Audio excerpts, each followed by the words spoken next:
Assalamualaikum warahmatullahi wabarakatuh. Salam sejahtera. PBC TV adalah satu saluran hipster yang sangat cocok dengan urban. Segala informasi dia sangat relevan. Pada saya, ini adalah satu perkara baru. Jadi saya harapkan tuan-tuan dan puan jangan lupa kita bersama dalam PBC TV untuk perkembangan politik semasa negara kita. Terima kasih PBC TV. Terima kasih PBC TV. PBC TV. People Voice Channel. BBC TV Channel. Sekian, terima kasih.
Assalamualaikum warahmatullahi wabarakatuh. Salam sejahtera. PBC TV adalah satu saluran hipster yang sangat cocok dengan urban.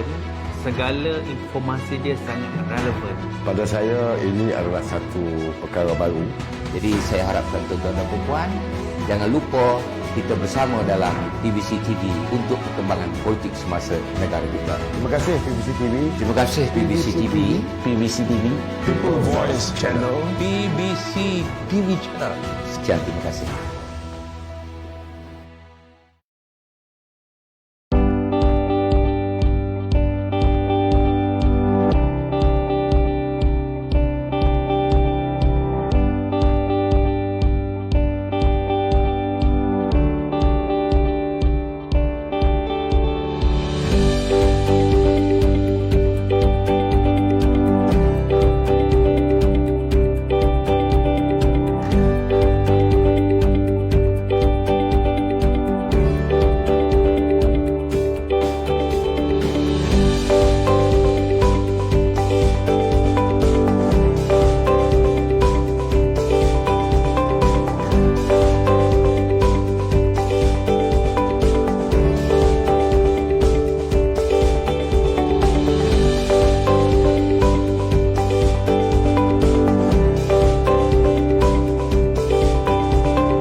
Assalamualaikum warahmatullahi wabarakatuh. Salam sejahtera. PBC TV adalah satu saluran hipster yang sangat cocok dengan urban.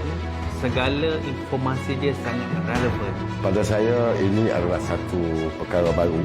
Jadi saya harapkan tuan-tuan dan puan jangan lupa kita bersama dalam PBC TV untuk perkembangan politik semasa negara kita. Terima kasih PBC TV. Terima kasih PBC TV. PBC TV. People Voice Channel, BBC TV Channel. Sekian, terima kasih.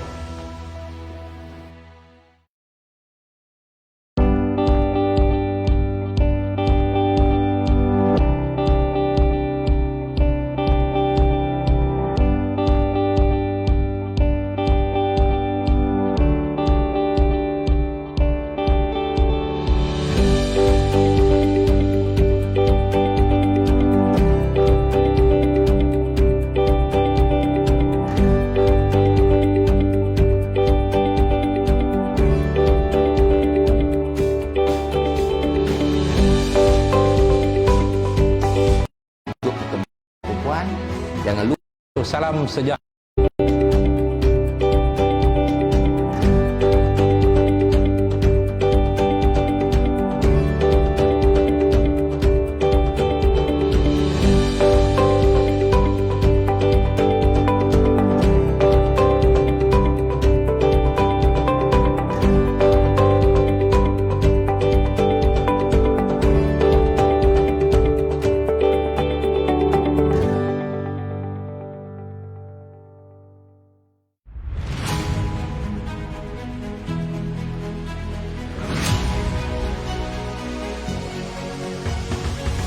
Assalamualaikum warahmatullahi wabarakatuh. Salam sejahtera. PBC TV adalah satu saluran hipster yang sangat cocok dengan urban.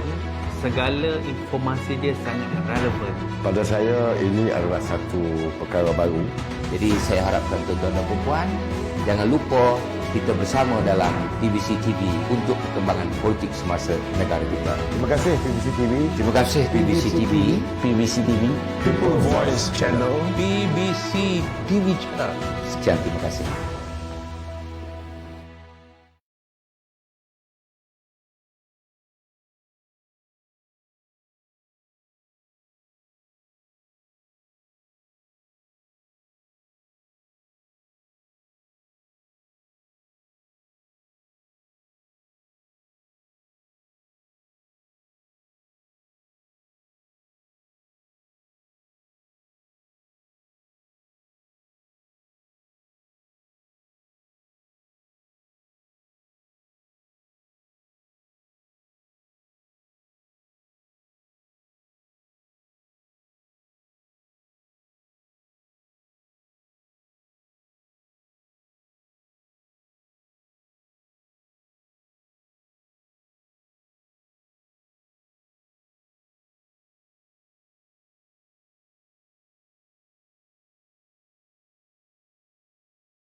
Terdapat bahagian yang disah oleh ROS. Selepas penaja, boleh bermesyuarat memilih jawatankuasa baru 96 bahagian.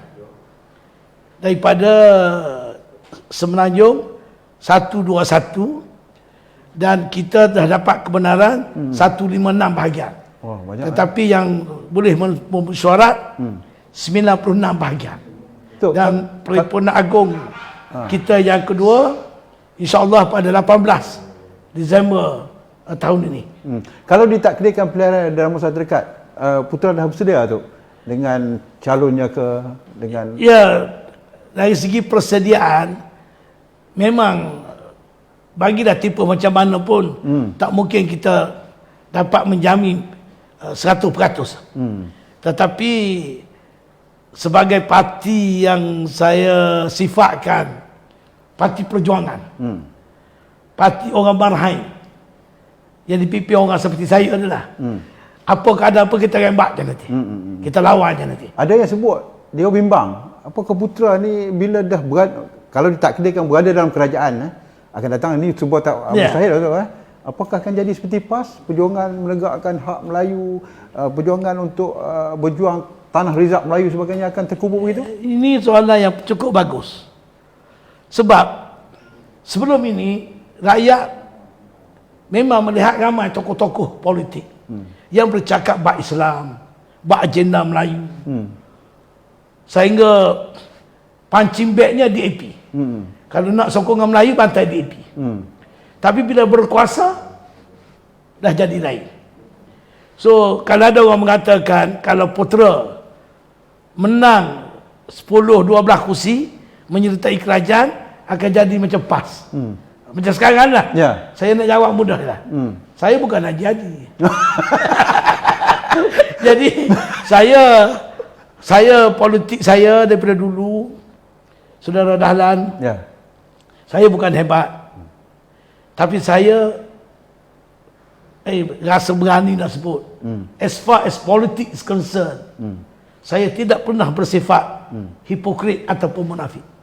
Saya terus terang. Sebab itu saya di lambung ombak menongkak arus.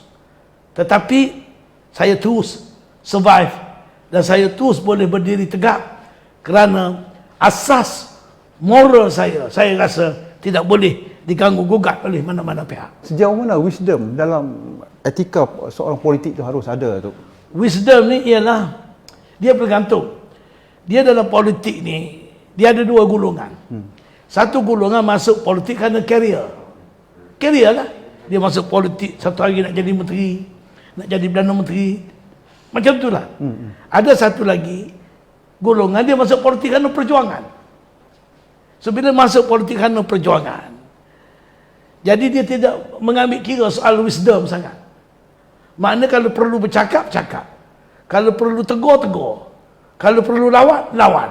Jadi akhirnya dalam politik Malaysia ni, terutamanya kita kena cakap bab UMNO. Sebab dulu UMNO yang menguasai kerajaan. UMNO yang menguasai politik Malaysia. So dalam UMNO dulu, kita tahu yang naiknya ialah yes man. Yang cium tangan. Yang lantang, yang agak sedikit kontroversi, tak dapat tempat. Tak boleh naik sampai ke atas. Saya boleh tunjuk contoh. Allahyarham Dato' Harun Idris. Contoh. You tengok lagi ramai lagi pemimpin-pemimpin lain yang lantang-lantang. Tak berjaya. Tetapi yang diam, yang macam lembu kenyang, yang pijak semut tak mati. Apatah lagi kalau anak-anak bekas anak-anak pemimpin dulu, mereka ni yang diberi tempat. Dan tidak mudahlah untuk orang biasa. Apatah lagi sebagai orang biasa kita bersifat lantang pula. Jadi saya mengambil jalan yang sukar, jalan yang susah sebagai orang perjuangan, sebagai bekas pemimpin pelajar. Saya terbawa-bawa dengan nostalgia perjuangan pelajar tahun 70-an sampai sekarang. So that's why saya boleh sebutlah I never change. Change ni maknanya banyak. Dari segi kehidupan, gaya hidup, tutur kata, macam-macam lah. Tapi walaupun saya lama dalam politik, ada juga kesempatan dapat jawatan dan sebagainya, tapi saya kekal dengan gaya hidup saya dulu. Dalam pun tahu warung, hidup simple, bergaul dengan rakyat tak kira masa. Mana yang boleh kita tolong, kita tolong. Dan saya avoid jadi pemimpin yang hipokrit dengan munafik. Ini.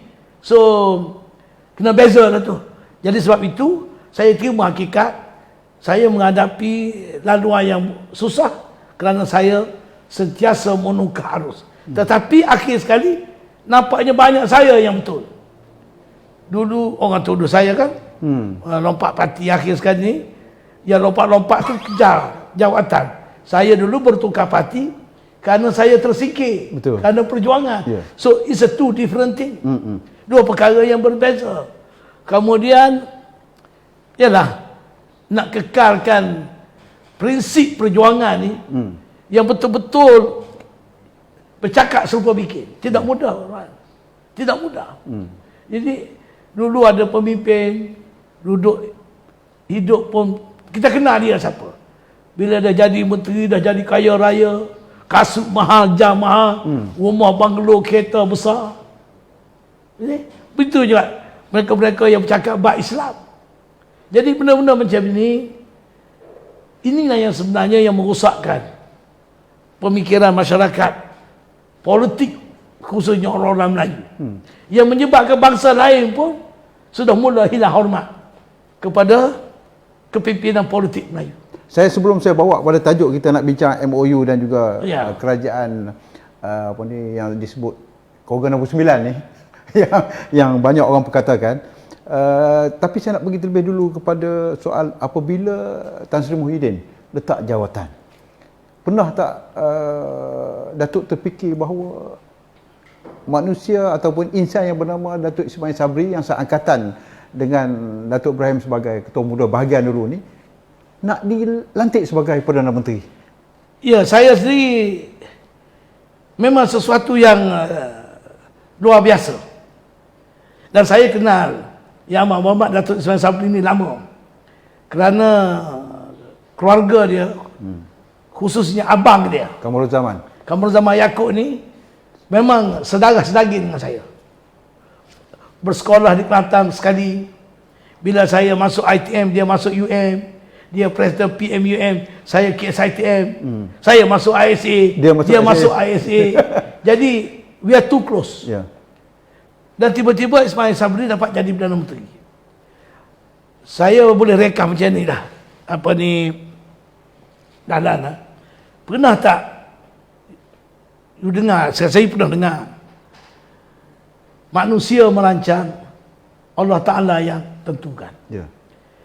So dalam politik Malaysia ni, banyaklah yang merancang untuk nak jadi Perdana Menteri. Tak menjadi. Bertahun-tahun namanya. Macam-macam gelombang paksa dihadapi.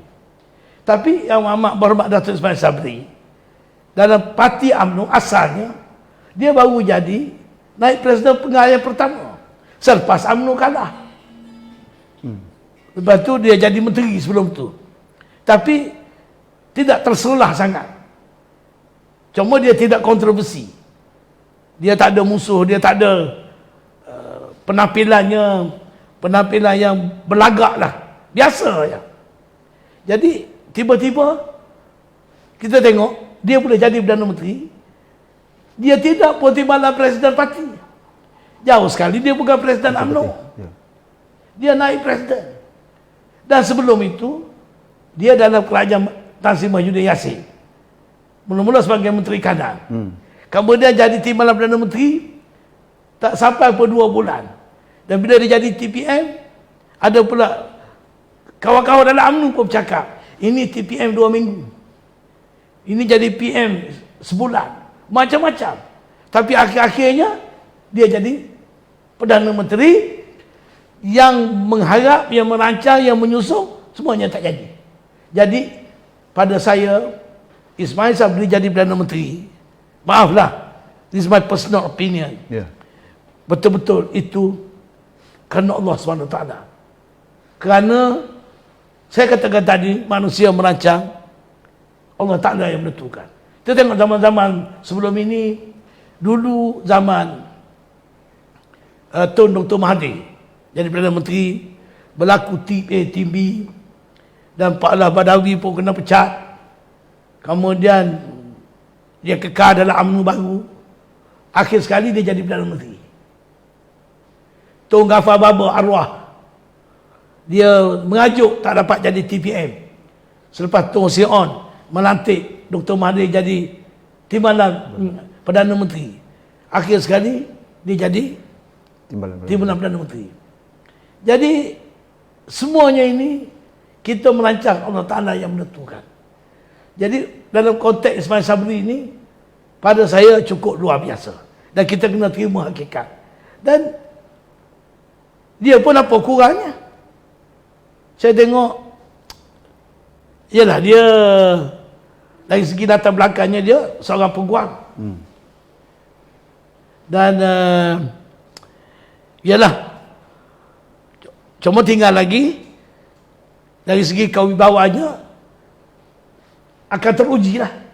Sekarang dan selepas ini baru teruji. Sekarang ini cuma peluang. Dia dapat peluang di atas dasar manusia merancang, Allah Ta'ala menentu.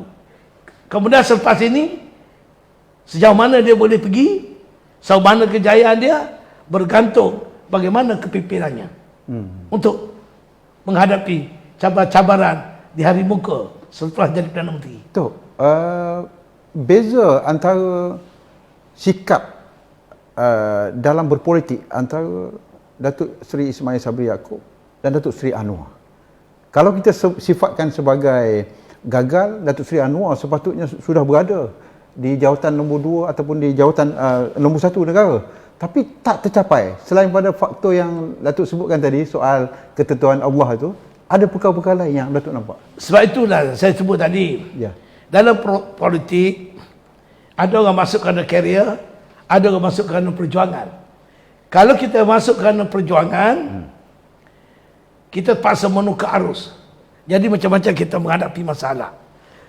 Tetapi kalau kita masuk kerana karier dan kita pandai bawa diri, maka kita akan berjaya. Yang masuk kerana karier, mana masuk politik untuk jadi Perdana Menteri. Saya tengok bila saya berdapur dengan banyak pemimpin-pemimpin dulu, yang naik dan yang jatuh, dia bergantung kepada kesabaran, passion. Saya tahu, orang kata saya pun tak ada passion. Saya sendiri pun memang orang kata mudah meleting kau, melawan. Saya sedar. Sebab saya memang memilih jalan itu. Jalan lantang. Yang sudah menjadi budaya perjuangan saya. Tetapi ada orang lain yang latar belakangnya bukan macam kita. Bukan macam saya. ISA 2 kali. Termasuk abang saudara Ismail Sabri, Qamar Zaman Yaakob. Abang dia pun politik. Dulu dalam parti bersama dengan Syed Hussein Ali, Parti Sosialis. Kuat pegangannya dari segi fahamannya. Kemudian dia masuk UMNO. Lepas tu masuk 46 petanda, tak menang. Tapi kaki lawan. Tapi macam yang jenis-jenis yang diam, menunggu masa, then strike at the right time. Nampak ada peluang, dia strike at the right time. Tapi Ismail Sabri baru ni, saya tengok dia bukan strike at the right time. Bila dia diberi jawatan Menteri Kanan dan memain peranan dalam kerajaan Mahyudin, nampak dia bersungguh-sungguh nak lakukan sesuatu. Sama ada apa dalam hati dia, kita tak tahu. Tetapi akhirnya dengan kesabaran dia, walaupun orang terjah macam-macam, orang hina macam-macam, akhir sekali dia dapat. So ini yang saya katakan, Ismail Sabri juga, walaupun dia muda sikit, muda pada saya pun, dia baru 60 lebih lah. Mana dia ada memiliki sifat wisdom. Dan politik Malaysia ni, kalau nak naik memang kena ada wisdom. Saya pun dah berumur sikit dah. Baru nak belajar wisdom. Maknanya serah pada anak-anak buah pula dah. Dari segi kelantangan. Kita cuba nak menurunkan ilmu perjuangan. Tetapi walaupun dulu kurang wisdom, satu benda yang saya tidak pernah bertolak ansur, iaitu bila saya sebut tidak hipokrit, tidak munafik, berarti bebas rasuah bermoral dan bersih. Ini yang penting. Tok, saya masih ada perkara lain yang sebelum kita pergi kepada MOU ni kita ni. Datuk Hem pernah dilabelkan sebagai orang Tun Mahathir satu ketika dulu. Kemudian orang Tengku Razali. Dalam keadaan-keadaan tertentu, apakah kita lihat sejak mutakhir ini relevan lagi kedua tokoh ini tu untuk berada dalam pesada politik tanah air tu? Ya, kalau kita nak ulah secara kritikal, saya tak maulah nanti orang menuduh saya tak hormat orang tua. Dan Tun Dr. Mahathir mau tak mau, termasuk Tengku Razali, dua-dua tokoh ni tokoh lama. Tokoh yang memang mempunyai banyak pengalaman. Pengalaman. Cuma kalau ada bezanya, iaitu keadaan dunia sudah berubah. Mana anak-anak muda sudah bertambah. Jadi anak-anak muda pula yang di Malaysia ni lahir tengok suasana politik yang berkecamuk. Dan bila berkecamuk, kalau kita tengok dalam media sosial, dalam Facebook, dalam Instagram, komen-komen anak-anak muda, mereka tengok seolah-olah sehingga pada peringkat inilah orang yang buat masalah pada Malaysia. Sampai ke peringkat itu. Walhal mereka tidak tahu jasa-jasa tokoh-tokoh ini. Sebab itu dalam politik ni pun memang ada disebut you have to resign bila sampai masa at the right time. Macam tu Dr. Mahathir. Yalah, saya pun tak ikut dia. Saya ambil jalan saya sendiri walaupun saya rapat dengan dia. Ini beza saya dengan sesiapa pun. Saya boleh rapat dengan mana-mana pemimpin, dengan mana-mana tokoh, tetapi saya tidak boleh diheret dengan begitu saja kalau hati saya tak terbuka, tak sampai dia punya apa dia kata hidayah untuk saya mengikut, sebab saya ni terlalu pegang kuat dengan pegangan saya, prinsip saya. Saya ni macam ni lah, apa ni, saudara Dahlan. Saya ni kalau bak maruah, makan pasir tak apa, jalan kaki tak apa. Saya rela walaupun saya tengok kawan-kawan hidup dengan mewah, dengan rumah, dengan mahligai, tak apa. Tidak menjadi hal pada saya. Saya boleh tidur nyenyak dengan bantal yang buruk. Jadi kerana saya dilahir begitu. Oleh kerana saya dilahir begitu, saya bermula dalam perjuangan sebagai pemimpin pelajar, berpidato di seluruh Malaysia dah 40 tahun. Saya tak mampu nak jadi hipokrit. Nak buat lain, cakap lain. Saya tak mampu. Dan Alhamdulillah, saya juga tidaklah, saya mengaku, tidak mendalami agama tu. Macam pemimpin-pemimpin PAS. Kalau kita mendalami macam pemimpin PAS, nanti dengan saya pun turut guna agama, turut guna Islam, turut guna ayat-ayat Quran untuk tujuan politik, untuk faedah diri. Jadi saya bersyukur. Saya bersyukur sebab kita kenal siapa kita. Jadi Alhamdulillah, saya cukup gembira sebab walaupun saya orang tuduh macam-macam, but saya tak pernah diusik ataupun didakwa, dituduh. Jauh sekali persepsi. Ada orang dia tak didakwa di mahkamah, tapi orang tengok tu kaki rasuah. Persepsinya.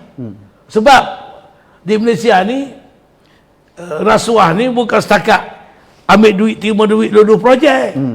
You see, ada macam-macam cara.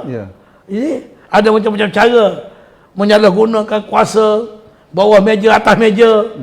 Yang rasuah mengikut undang-undang pun ada. Actually, it is legal. Because it been approved by the board of tender. Dilulus mengikut peraturan SOP. Tapi dah diatur pun. Mana kalau pergi ke mahkamah, tak ada kes. Sebab ikut prosedur. Tapi the fact that memang dirancang. Ya. So benda-benda macam ni berlaku. So saya alhamdulillah, saya bukan nak bela diri lah, nak memuji diri tidak, tapi tengoklah kehidupan saya. Saya memperakui Datuk Ibrahim yang saya kenali sejak 80-an dulu. Macam tu je lah tu, dan sebuah sederhana. Kita pernah jumpa terlalu dekat kedai-kedai mamak kan. Ini sikap dan realiti yang disenangi oleh masyarakat terhadap Tok Heng. Dan kerana itulah perkasa ni masa Tok Heng pimpin, kita nampak semangat Melayu, semangat sayang pada perkasa tu tebal dan tinggi. Itu perkara yang kita kena akui. Cuma satu Tok Heng yang terkini, Tengku Razali Hamzah letak jawatan sebagai pengurusi jemaah penasihat UMNO. Kalau kita lihat keadaan di sini Tok Heng, dia turut mengumumkan akan berusaha untuk hidupkan kembali semangat UMNO 1946, bukan UMNO yang tubuhkan pada 1989. Apa sebenarnya yang Tok Heng boleh berkata tentang perkara itu? Saya suka juga nak jawab. Sebab saya tak jumpa dia agak lama juga dah. Ya. Dan sehingga dia berucap 2 hari lepas di Parlimen, saya baca teks daripada media sosial. Ya. Dan saya baca 2-3 kali, malah saya print ucapannya. Dan saya garis benda-benda yang dia sebut, sebab saya cuba nak memahami apa yang tersirat. Pertamanya, dia tahu baru ni lah, setelah kerajaan baru dibentuk dan Datuk Ismail Sabri dilantik sebagai PM, saya nampak Tengku Razali memang betul-betul berharap diberi peluang untuk menjadi Perdana Menteri. Dan dalam aspek ini saya kena bela dia, sebab dia ni kalau ikut pada rekodnya, dan saya pernah bertanya kepada dia, sebab dia masih lagi nak buat sesuatu untuk negara ni. Kerana dia ada pengalaman, ilmu dia banyak, rekod dia tak payah disebut dah. Apa lagi, sebagai bekas pengurusi Bank Dunia, IMF, pengasas Bank Islam Jeddah, OIC, pengasas Petronas, jasa macam-macam, termasuk bangunan UMNO.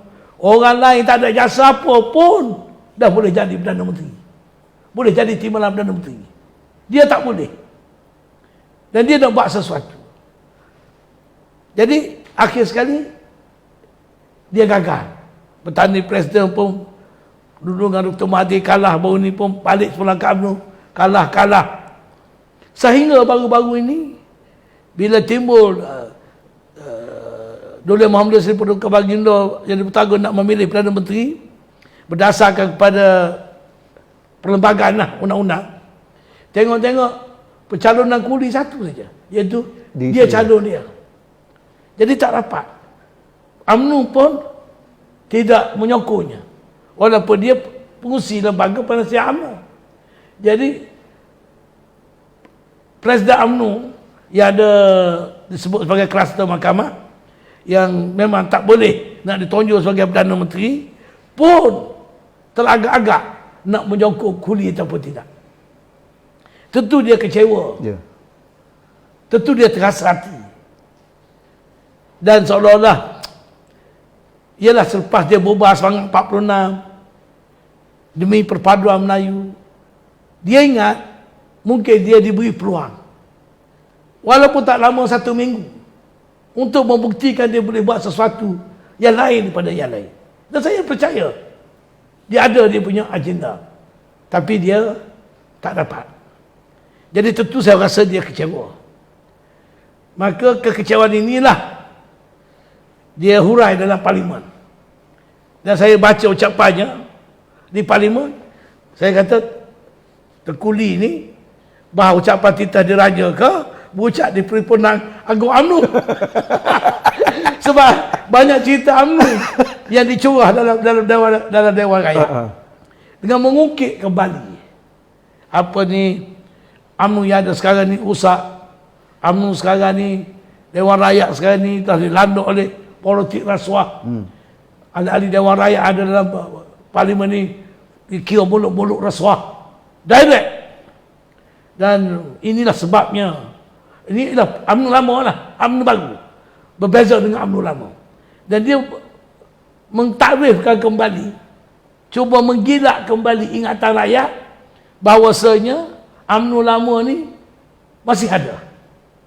Pengharaman dulu tidak sah. Walaupun sudah berlaku 33 tahun dulu. Dan dia telah menyebut keazamannya untuk memulih UMNO lama. Kerana apa? Nak bawa kembali nostalgia perjuangan UMNO lama yang kepimpinannya komited pada membela agama, bangsa dan negara, membela Melayu dan sebagainya. Soalnya, boleh atau tidak? Soalnya, cara macam mana? Saya pun berfikir, apa Guli nak buat ni? Saya dah fikir-fikir, saya tak jumpa dia. Ini betul-betul otak saya. Saya fikir seorang-seorang. Mungkin ada dua kemungkinan selepas ini. Bila dia sebut nak memulih UMNO lama dan dia kata pengharaman UMNO tidak sah, saya ingat saya pun terlibat dulu. Dalam tahun 87 dulu. Saya pun dah waktu tu ketua pemuda bahagian. Dan kuat menyokong Tengku Rozali dan UMNO jadi haram. Waktu UMNO diharam oleh Mahkamah Tinggi, bekas hakim arwah dah, Harun Hashim. Saya rasa kerajaan atau kerajaan sendirilah ataupun kumpulan UMNO yang menguasai UMNO pada waktu itu tidak memohon semakan kehakiman, tidak minta judicial review. Lalu dengan begitu, maka Dr. Mahathir dengan kumpulannya tubuh UMNO baru, Tengku Rozali tak boleh masuk. Itu tujuannya. Maka Tengku Rozali tubuh semangat 46. Jadi berjuang untuk nak tubuh UMNO lama, sehingga tak berjaya 2 kali pilihan raya, maka kembali semula dalam UMNO untuk perpaduan Melayu. Itulah puncanya. Jadi sekarang ni nak pulih UMNO asal. So saya tengok caranya, kemungkinan Tengku Rozali boleh bawa semakan kehakiman, boleh walaupun 33 tahun dulu. Saya tak tahu, saya bukan pakar perlembagaan. Saya tak tahu boleh atau tidak. Semakan kehakiman kalau kesnya sudah 33 tahunnya dulu. Satu. Atau pada masa yang sama, dia nak menubuh parti baru. Yalah, UMNO ni, nama bahasa Inggeris tu, United Malay National Organisation, iaitu UMNO. Dalam bahasa Melayu, Perkembar Pertubuhan Kebangsaan Melayu Bersatu. Ataupun Tengku Rozali akan tubuh parti baru Perkembar dengan menyatakan ini UMNO lama. Soalnya kalau dia tubuh parti Perkembar sebagai parti UMNO lama, proses pendaftaran akan ambil masa, pilihan raya boleh berlaku pada bila-bila masa. Dan saya tengok Tengku Rozali pun fighting against time. Sebab itu baru ni saya pun mengharap kalau dia diberi peluang. He's already 85. Tun Mahathir 95, 96. Jadi dengan usia yang begini, saya tak tahulah. Dan dengan anak-anak politik yang sudah berubah, jadi kalau semak kehakiman biasalah, dia boleh latih peguam-peguam yang handal, yang berpengalaman, dia boleh tanggung kos mungkin lah, tak ada masalah. Tapi kalau dia nak tubuh parti baru, ambil masa. Tidak mudah. Mungkin dia ada kemudahan macam Dr. Mahathir, dia ada nama Tubuh Bersatu, Tubuh Pejuang, Tengku Rozali akan tubuh Perkembar. Sebab dia orang ni mungkin orang berada. Saya pula tubuh parti, tak ada apa. Satu sen pun tak ada duit. Saya bergantung duit pencen je. Cuma saya ada apa yang ada pada saya ialah kegigihan, semangat dan jati diri. Tetapi kalau Tengku di tubuh parti, dia ada tak golongan di belakangnya yang nak sokong tubuh UMNO lama ni? Ada tak aktivis-aktivis? Rakan-rakannya dalam 46 dulu dah banyak meninggal dunia. Kalau tinggal pun tak ramai. So dengan suasana ni dan dengan parti yang sudah berkecamuk, dah ada apa ni, Kelas berbagai parti, UMNO yang ada sekarang ni, PAS, Pejuang. Bersatu, Pejuang, ini muda walaupun tolak, sekarang ni dibenar untuk semak kehakiman. Kehakiman. Tunggu keputusan. Putera. Jadi dah banyak parti. Jadi pada saya, terbaik pada Tengku Rozali satu, dia boleh bawa semak kehakiman kalau diizinkan dari segi undang-undang. Kedua, kalau dia nak tubuh parti perkemar lah, parti baru, saya harap dia fikir banyak kali dah. Saya harap dia fikir sebab saya takut tak sampai ke mananya. Dan kita dah ada parti putera. Welcome lah. Kita welcome. Kalau sebab parti putera terbuka untuk sesiapa pun. Sebab parti putera, sesiapa saja kaum Bumi Putera boleh masuk parti putera. Dan saya nak beritahu ke saudara Dahlan, Ya. sebenarnya putera ini juga adalah warisan sebenarnya ciri-ciri parti UMNO lama. Nombor satu, nama putera, Tengku iaitu Abdul Rahman nama Putra. singkatan hujung kepada almarhum Tengku Abdul Rahman Putra, Ya. iaitu bapa kemerdekaan. Sebab itu nama putera ada merata di Malaysia. Jalan Putera, Taman Putera, Universiti Putera, Hospital Putera, Putrajaya. Ya. Jadi putera. Nombor dua pula, lambang UMNO dulu keris. Ini tengkorok. Keris ni pun orang tengok dah mungkin dah out of place. Sebab konon sekarang ni sensitivity kaum Ya. dah tak ada lagi dah. Ingat tak dulu bila Datuk Seri Samudin cium keris jadi isu. Ya. So kita tengkolok tanjak yang mewakili semangat budaya Melayu. Dua. Ketiga, pelbagai parti putera, saya berani dakwa 98% sama dengan UMNO. Kita tinggal propaganda UMNO. Memang niat kita dulu pun nak mengganti putera sebagai parti Melayu yang saya tak nak sebut lah. Ganti UMNO, nanti orang UMNO marah. Siapa saya? Cuma saya menyebut wujudnya putera, lahirnya putera sebagai suatu cetusan atas kehendak ilahi bagi kita menerus kesinambungan perjuangan nasionalisme Melayu Islam. Yang kita anggap parti-parti sebelum ini sudah main peranan mereka, sudah berjasa, tetapi ikut hukum alam sudah berusia begitu lama, dah nak jadi reput dah banyak masalah, maka gantinya ialah parti putera. Sebab itu orang kata perlu penjenamaan semula, rebranding. So putera is the party, dan putera pun sudah structured, bahagian-bahagian pun dah ada, pimpinan pun dah ada. Jadi masuk je lah, macam dah nak masuk hotel, bawa beg masuk ya, check in je. Tak payahlah nak diri hotel, nak buat hotel, dah ada dah. Dan nak berjuang untuk menentukan parti lama ni kerana nak bawa kepimpinan bersih, bermoral, berakhlak tinggi. Saya nak beritahu sebenarnya apa daripada nama Betul. UMNO lama, UMNO baru.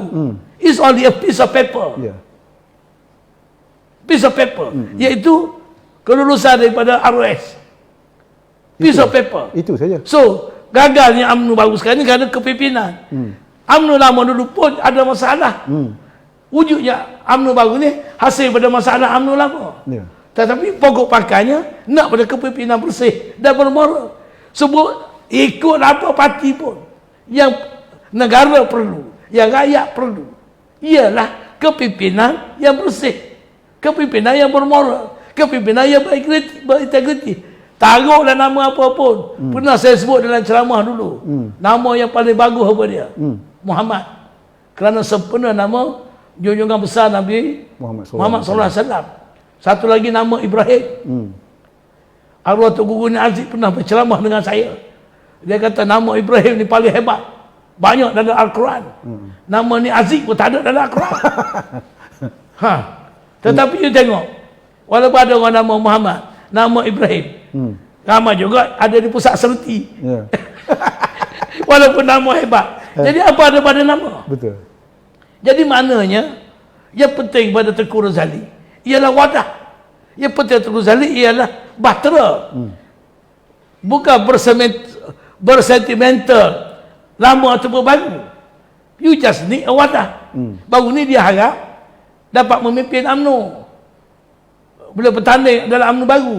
Tapi tak berjaya kerana orang main politik wang. Ya. So bila dah gagal, barulah timbul idea balik nak boleh UMNO asal. Orang ingat semua sejarah.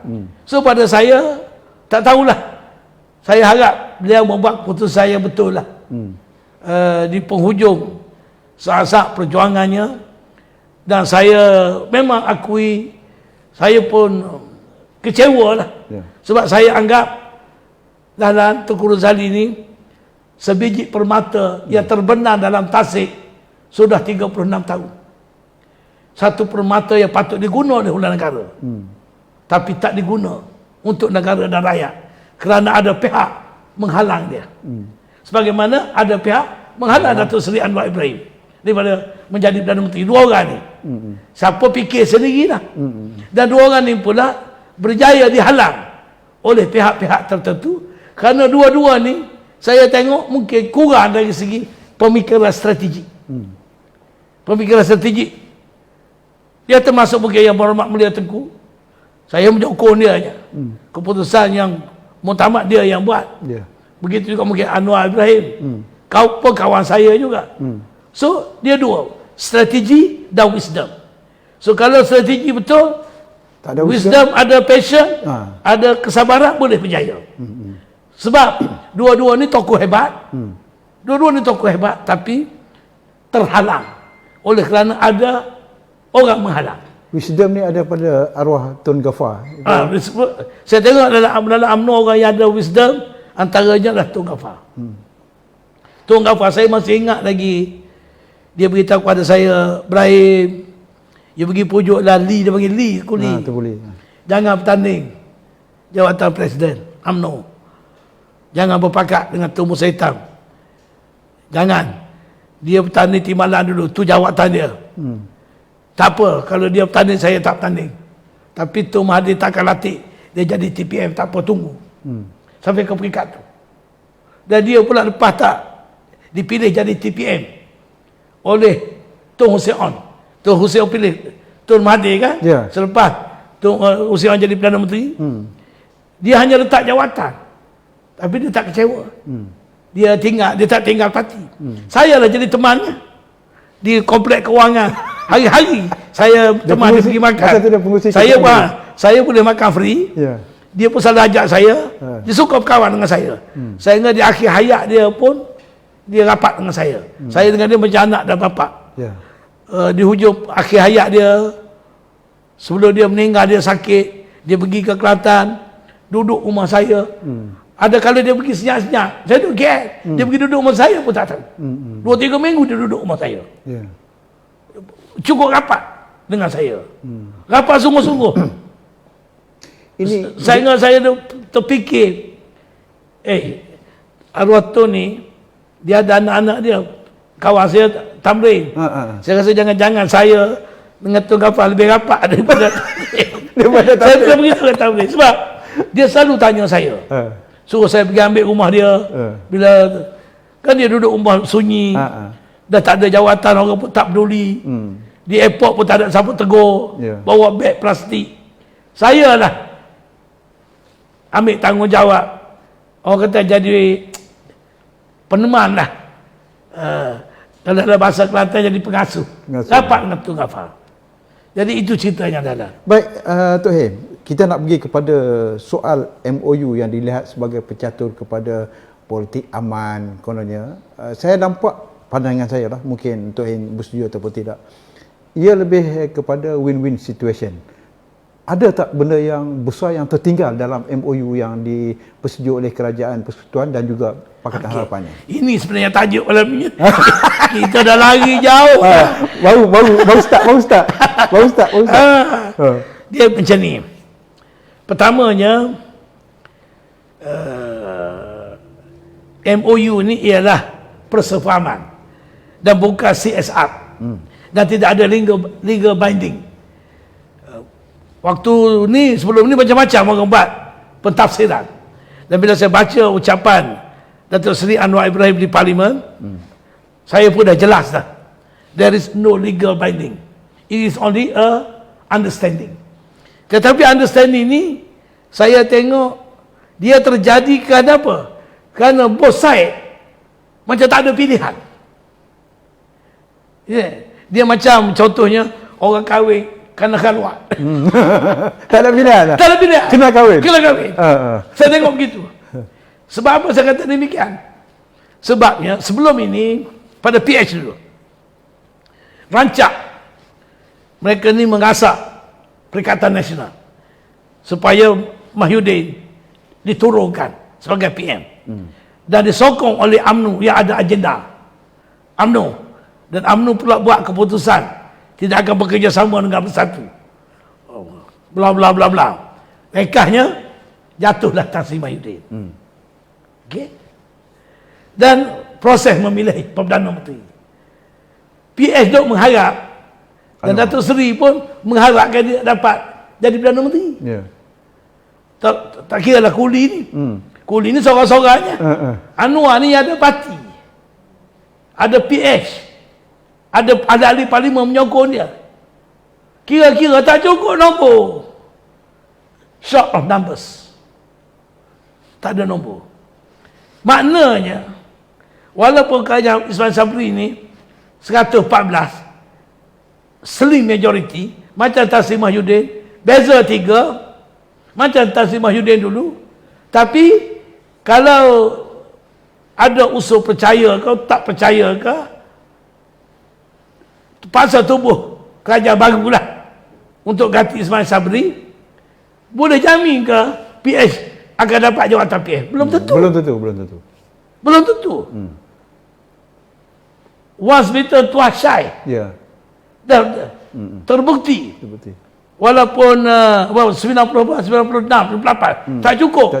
Kemungkinan kalau betul Kak Ismail Sabri calonnya daripada kumpulan yang sama. It can be anybody. So therefore PH, saya percayalah, saya baca daripada jauh, dia sudah nampak ni. Dia sudah nampak. Dan yang paling nampak ni ialah saya tengok DAP. Saya nampak bila saya baca kenyataan Tony Pua, saya baca kenyataan pemimpin DAP, cara dia bercakap tu kena positif, kena diberi peluang, sebab dia tahu kalau lawan pun tak dapat, tidak bawa ke mana pun. So why not ambil kesempatan, pilihan raya pun tak lama lagi, gunakan ini sebagai satu tali hayat politik, strategi politik, which saya kira satu tindakan yang bijak. Sebab dia tahu dia takkan dapat jadi Perdana Menteri. Bagi Datuk Ismail Sabri pula yang dah dipilih jadi Perdana Menteri, dia tahu dia 114. Dia tidak takut kepada PH. Sebab Ismail Sabri dah tahu dah itu nombor PH nya. Dia takkan cukup. Tapi dia takut dalaman. Sebelum ini yang jatuhkan Mahyudin daripada UMNO. UMNO yang tak nak bekerjasama dengan Bersatu. Ada putusan pula dalam Peripenaga UMNO. Kita takut tolak UMNO, kena berhenti sekarang, berublah lah. So 15 tarik diri, jatuh Tan Sri Mahyudin. Kumpulan yang sama tubuh kerajaan dapat ke Datuk Seri Ismail Sabri dengan sokongan Bersatu. So Bersatu boleh tarik diri anytime. Yang peliknya sekarang ni, UMNO boleh kerjasama pula dengan Bersatu. Sebelum tak boleh. Waktu Tan Sri Mahyudin jadi Perdana Menteri, tak boleh kerjasama. Bila dah Bersatu jatuh, UMNO memerintah, boleh pula. Ini bukan salah Datuk Ismail Sabri. Saya bercakap kumpulan yang apa ni, yang 15 tu. Yang 15 ni, yang menjatuh Tan Sri Mahyudin ni. Boleh bekerjasama. Tapi kumpulan Mahyudin ada 30 lebih. Maknanya yang daripada Bersatu asal tak ramai. Kemudian UMNO lompat. Katak daripada PKR dan katak daripada UMNO ada 30 lebih. So dengan tiga pun boleh cabut. Berarti boleh jatuh. Jadi daripada jatuh, letih pun dalam. Jadi pada Ismail Sabri, why not? Kebetulan pula apa yang dikemukakan kepada PH adalah benda yang sama dikemukakan oleh Tan Sri Mahyudin. Sama. Iaitu perkara-perkara yang disebut reformasi, transformasi, 7 perkara ni perkara yang sama. Cuma kata Anwar, dulu Tan Sri Mahyudin kemuka lambat. Sebab dia ada hilang majoriti. Maknanya dah lemah, baru nak cari dahan. Ni Ismail ni baru naik dahan. Jadi bolehlah kita bekerjasama. Itulah puncanya menyebabkan Datuk Ismail Sabri pun ambil kesempatan untuk mengemukakan cadangan ini, dan semuanya ini sesuai dengan pula titah yang di Pertuan Agong. Sebab masing-masing takut dituduh rakyat degil lah, politik dia tak habis-habis lagi. Rakyat masalah COVID, masalah ekonomi, asyik nak bergaduh saja, nak berebut jawatan. So ini semua ni masing-masing menyelam sambil minum air. Siapa makan siapa, kita tunggu nanti. Siapa bijak. Cuma saya nak kongsi satu dalanan yang paling menarik lah. Saya kecewa. I'm very frustrated. Saya tak jumpa dengan Anwar. Kalau jumpa saya akan sebut. You boleh sebut juga kalau you jumpa dengan pemimpin DAP Anthony Loke. Boleh sebut. I feel very frustrated. Dalam apa ni, Transformasi ada 7 perkara lah. Ada setengah-setengah ni ialah dari segi politik, kerana buruknya lompat parti, nak pada akta lompat parti, okey lah. Benda ni kalau tak ada dalam agenda transformasi pun benda yang sudah diperjuangkan, yang akan berlaku pada bila-bila masa. Lepas tu nak pastikan apa ni, umur 15 tahun boleh mengundi. 18 tahun. 18 tahun. Daftar automatik is already there. But it's nothing new. Cuma diperkuatkan lagi dalam agenda apa ni, reformasi parlimen. Tapi ada benda-benda penting yang tak masuk. Yang masuknya hak Perdana Menteri 10 tahun. Tapi ada benda Saudara Dahlan. Saya tengok reformasi dan transformasi dalam parlimen dan juga pentadbiran. These 2 major item yang tidak didetailkan, yang tidak disentuh. I was so frustrated. Contohnya dalam soal transformasi parlimen, saya rasa sudah sampai masanya yang rakyat duk marah dan putera akan perjuangkan, iaitu mengkaji balik gaji-gaji menteri dan ahli parlimen yang sampai 780,000 sebulan ni. Apa ni? Apakah sampai masa kita buat reformasi, pencen ni satu saja, ini jadi menteri besar, ni jadi menteri, lepas tu berhenti, lepas tu Petani Pilihan Raya menang pula, jadi menteri, pencen dapat, 2-3 pencen dapat, gaji dapat, elang dapat, pencen dapat. Ini haram jadah apa ni? 780,000 sebulan. Itu satu. Patutnya selaras, biar munasabah, supaya gaji apa ni munasabah. Maknanya you dapat pencen, lepas tu you menang balik ahli parlimen, you jadi menteri balik. So pencen terhenti dulu, ambil lah gaji ni. Selepas you dah habis kerja, tamat, dapat balik pencen. Boleh dikaji dengan teliti. Itu satu. Kedua, jumlah menteri ni sekarang ni ikut suka hati je, nak latih berapa ramai. Patut sudah diikat dengan perlembagaan. Rakyat 32 juta, menteri sampai 70. Menteri 32 orang. Di Amerika, di China, rakyat ratus million. Pun tak serupa Malaysia. Indonesia. Nasib baik di Malaysia ni, kalau yang menyokong kerajaan 114 jadi menteri. Macam mana tu? So, patut dihakkan. Ikut dari segi peratus. Atau disebut maknanya, at any time, parti pemerintah kalau menubuh kerajaan, jumlah menterinya tidak boleh lebih daripada 1/5 jumlah ahli parlimen. Macam di Malaysia. 70 lebih itu masuk Timbalan Menteri. Kalau menteri penuh, it can be 25. 25. Cukup lah. Gabungkan. Lepas tu Timbalan Menteri tak apa. Untuk latihan anak-anak muda. Dua orang boleh. Cukuplah. Lepas tu gaji pun diselaras. Satu. Kedua, diharam dari segi perlembagaan. Bahawa tidak ada jawatan yang dilantik atas nama bertaraf menteri. What the hell is this? Menteri adalah yang dipilih oleh rakyat melalui pilihan raya. Tak boleh. Nak lantik boleh atas dasar isu. Mana wakil Perdana Menteri pergi ke Timur Tengah melawat seminggu, pergi bincang satu isu. Itu ditanggung kos, dibayar tiket kapal terbang.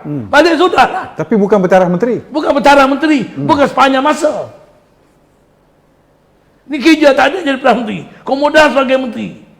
Gaji menteri, pencen menteri besar contohnya. Ya. Elang ahli parlimen.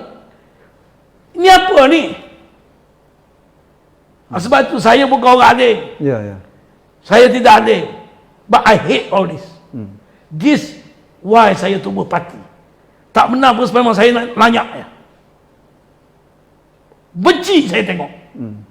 Macam tak cukup duit. Nak tangga apa ni? 780,000 sebulan ni. Saya pun orang parlimen. Saya pun ada pencen.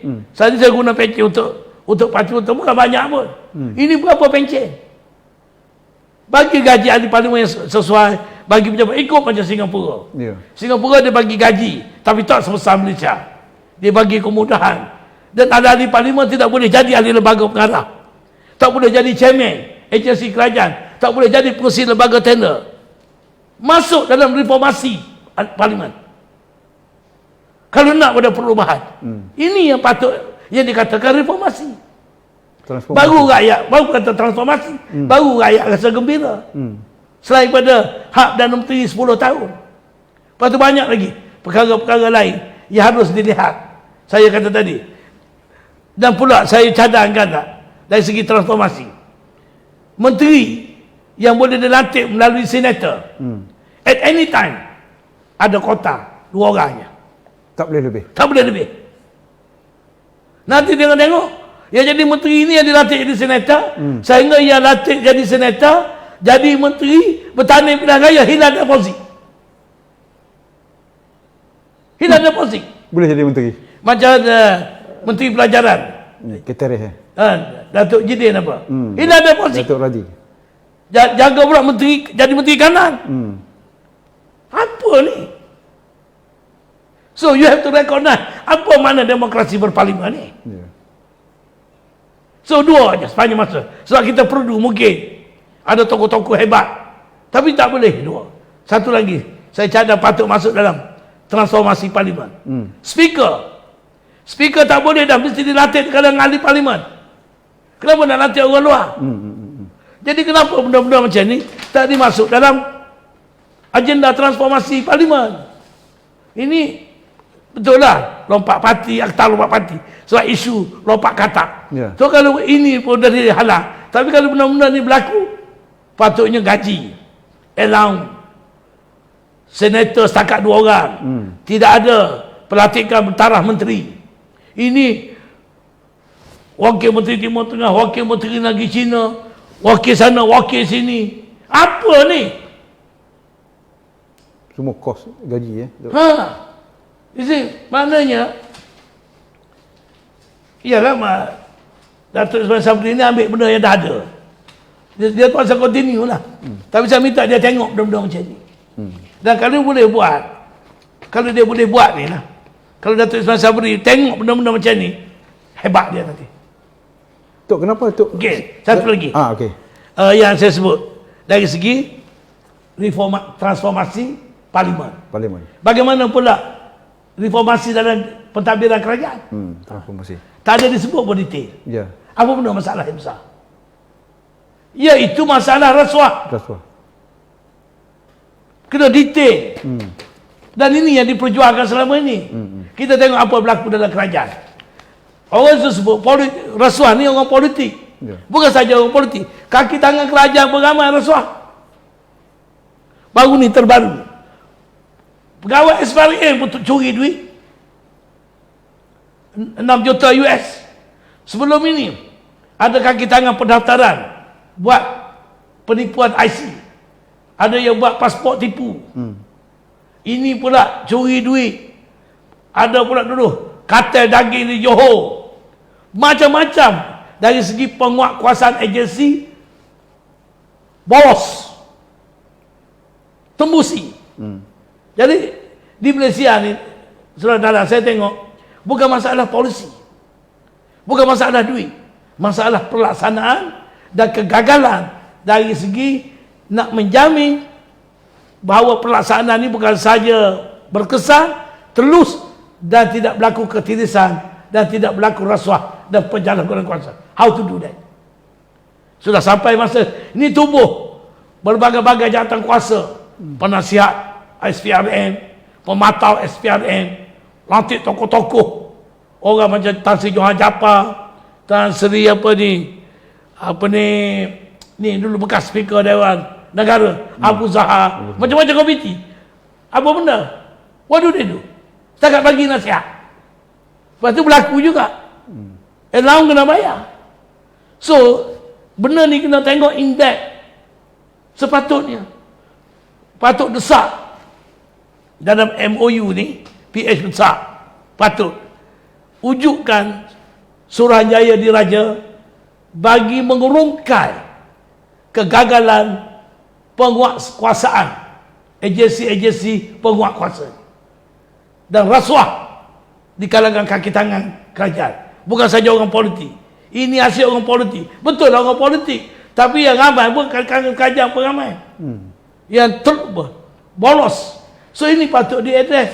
Kena tengok. Mungkin saya pernah cadang mandatory hukuman sebab di China dalam bunuh tembak. kita,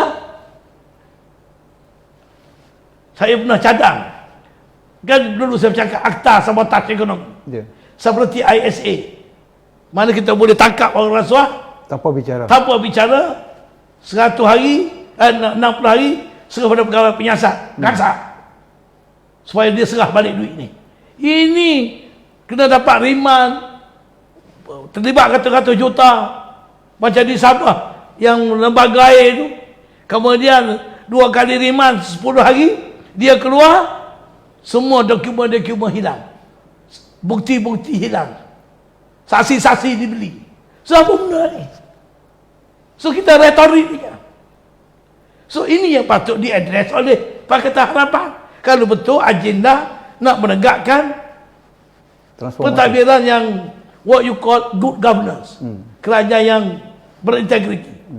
Ini yang patut dibuat, tapi tak disentuh dalam memorandum. Saya ini saja yang penting, sebab saudara Dahlan, saya selalu sebut implementation is as good policy. Sebab itu kita tengok dalam masalah COVID ni, contohnya dalam persefahaman ni ada, iaitu pelaksanaan COVID, agenda COVID-19 dan memulih ekonomi. Itu nombor 1. Disebut sini apa ni? Nombor 1 dah.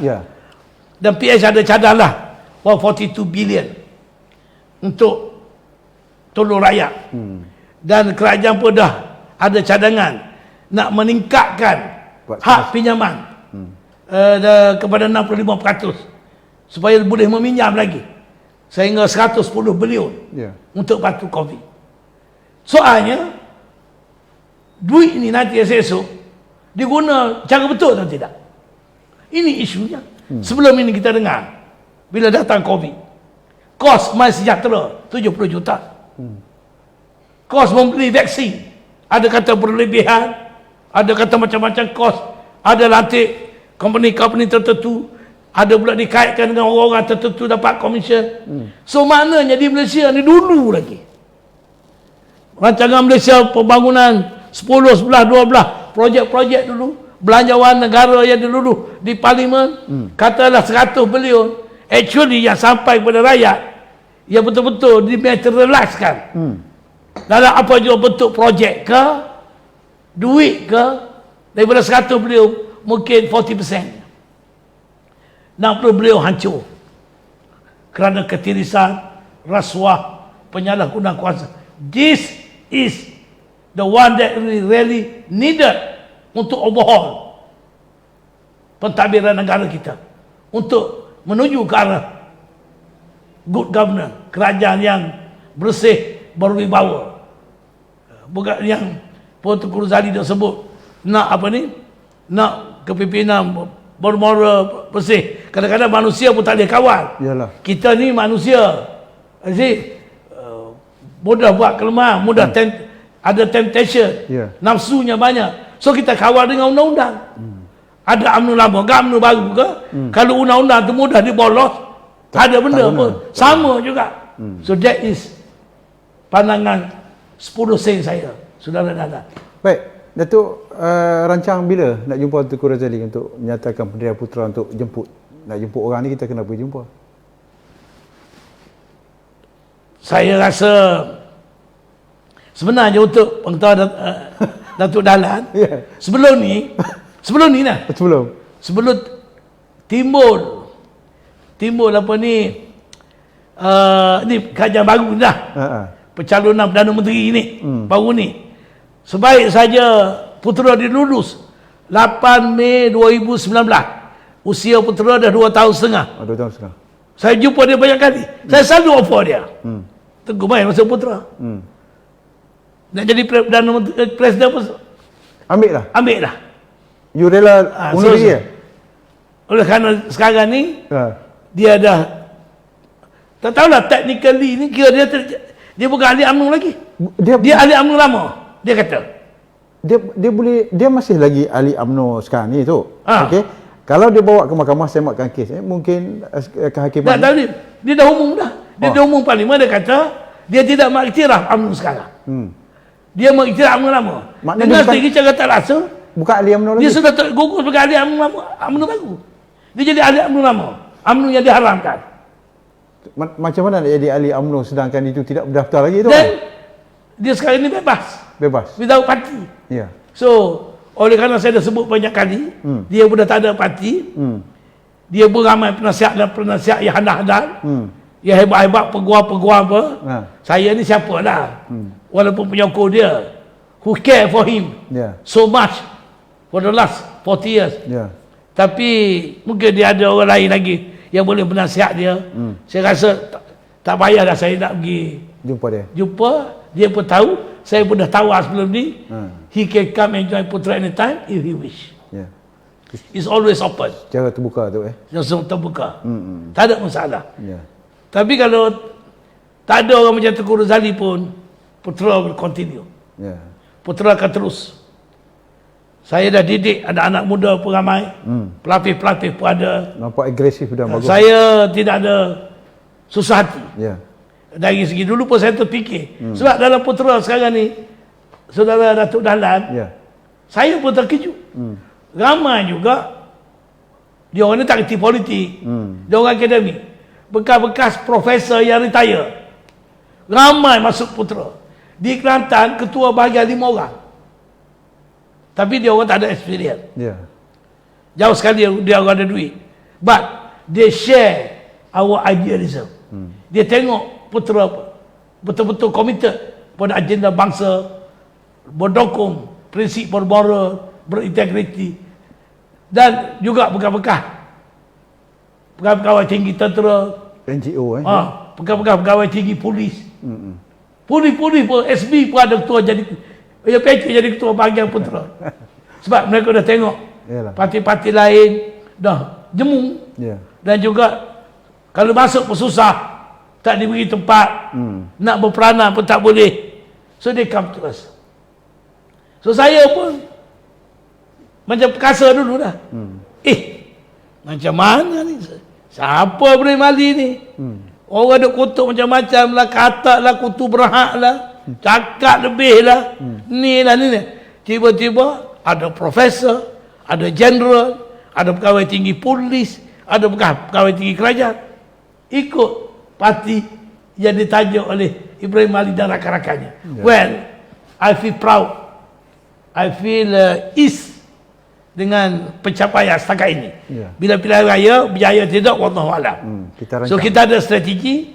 Cuma kalau rakyat Malaysia ni tengok di mana putera petani walaupun tak banyak, mungkin 30, mungkin 20 parlimen atas kemampuan kita. Kalau menang 5-6 kursi, 10 kursi pun cukup. Apatah lagi, saya cukup kecewa dalam. I'm really frustrated. Saya baru ni kalah bertanding. Sebab saya bertanding bebas. Lawan siapa dia? BN, kerajaan pusat. Lawan siapa? PAS, kerajaan negeri. Lawan siapa? PH. 3 gergasi. Saya seorang lawan di Persemah, tapi saya dapat nombor 3. Saya kecewa sebab if I'm a member parliament now, suasana seperti sekarang ni, why, I think I can do marvelous. Saya bukan ginap cakap soal politik katak ataupun beriuh hendak memekik sana memekik sini. Agenda rakyat, agenda negara, seperti saya katakan tadi, reformasi pentadbiran kerajaan dalam isu rasuah, transformasi apa ni parlimen. Ini sangat ada cakap kat 80 lompat parti. 80 lompat parti betul lah. Sebab kita tak nak kata-kata. Ini pun satu bukan mudah nak buat ni. Sebab lompat parti ni pun kena dihurai dengan betul-betul. Katalah saya ahli parlimen, saya dipecat kerana kelantangan bercakap. Saya menang atas parti lain, apa jadi? Betul. Kalau saya melompat parti, parti saya bertanya tak UMNO, macam pilihan raya baru ni, macam Datuk Mustafa Mamat lah contohnya, lepas tu dia lompat masuk Persatu.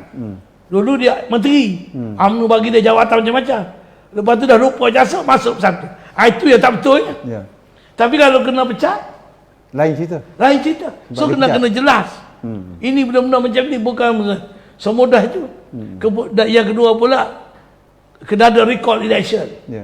Nak ada pilihan raya seperti negara-negara lain. Bolehlah kita buat. Kena fikir juga aspek kewangan ini kadang-kadang boleh membazir. So kita kena cari jalan. Dia kena detail lah tu. Ada detail. Bolehlah kita buat. Lepas tu hak 10 tahun Perdana Menteri, automatik 18 tahun. Tapi yang the most pressure ialah ni, jumlah menteri, gaji menteri, pencen menteri. Itu patut yang ditekankan tu. Ini yang patut ditekannya. Baik, terima kasih tu. Banyak perkara yang Datuk telah kongsi dengan kita pada malam ini dan saya kira Putra akan terus membawa perjuangan ke arah perubahan politik negara. Saya yakin Tok Hin dengan pengalaman yang dimiliki dengan corak agresif dan juga tegas, saya yakin Putra akan menjadi salah satu parti yang boleh mencabar kewibawaan calon-calon daripada parti-parti lain. Terima kasih Tok Hin. InsyaAllah kita lain masa kita akan panggil lagi lah. InsyaAllah kalau kita akan panggil lagi masa ke masa. Boleh, tak ada masalah kalau dipanjang umur, diberi kesihatan. Dan saya pun suka dijemput sebab terus terang sikit-sikit juga boleh saya promote parti saya, parti Putra. So I thanks a lot lah. Saya ucap terima kasih. Kalau ada kepada penonton-penonton lah, kalau ada dengar tadi tersinggung, minta maaf lah. Ramai juga tengok tu malam ni. Janganlah. Ramai yang tunggu kan. Hentam saya tak tutup pasar. Terutamanya golongan cyber trooper yang guna fake account ni. Kadang-kadang kerana parti mereka, mereka hentam saya tak tutup pasar. Dengan saya ni tak payahlah. Kalau nak hentam orang lain. Species masa saya ni tak banyak. Because I really fight for the people. Saya berjuang untuk agama, bangsa dan negara. So kepada bangsa saya yang jadi cyber trooper daripada mana-mana parti yang dibayar, ingatlah, saya minta lah, jangan melampau. Kritik dan tegur boleh tu Tegur boleh. Orang politik Tapi cukuplah. Tapi sekarang ni tak ada dah. Dulu Ibrahim Malik katak dah tak ada dah. Sebab terlalu banyak dah katak. Tak ada dah. Tak ada dah. Cuma masih lagi diorang tak mampu nak mengatakan Tok Hin ni pun pemimpin yang hebat. Mereka tak mampu. Sebab Yang mereka bayar ni, walaupun tak hebat, Hmm. tapi mereka dibayar. So Untuk they cannot untuk dijadikan hebat lah. recognize saya, tapi tak apalah. Cuma dia begini saja Dahlan. Kalau ada benda kita tak boleh buat, Ibrahim Ali boleh buat demi rakyat, janganlah kacau saya. Betul. You see, you nak sokong pun tak mampu, tak berani macam saya, tapi tak usah hantam saya. You just shut up. Diam cuk lah. Bila saya buat kerja saya. Sebab akhir sekali, anak cucu dia orang pun akan dapat faedah daripada apa yang kita perjuangkan ini. Baik, terima kasih Tok Hem. Saya kalau sembang Tok Hem ni, saya 3 jam tak cukup. Tapi tak apa, kita akan panggil dari masa ke semasa. Saya tengok kalau dia tak sibuk, kita panggil. Banyak topik-topik yang saya nak selami, termasuklah perkara-perkara yang lepas tentang politik ni. Tok Hem banyak pengalaman. Kita akan kongsi dari masa ke semasa. InsyaAllah kita jumpa di lain masa. Sokongan anda di PVC, kita akan bicara tanpa bias. Jumpa lagi. Assalamualaikum warahmatullahi taala wabarakatuh.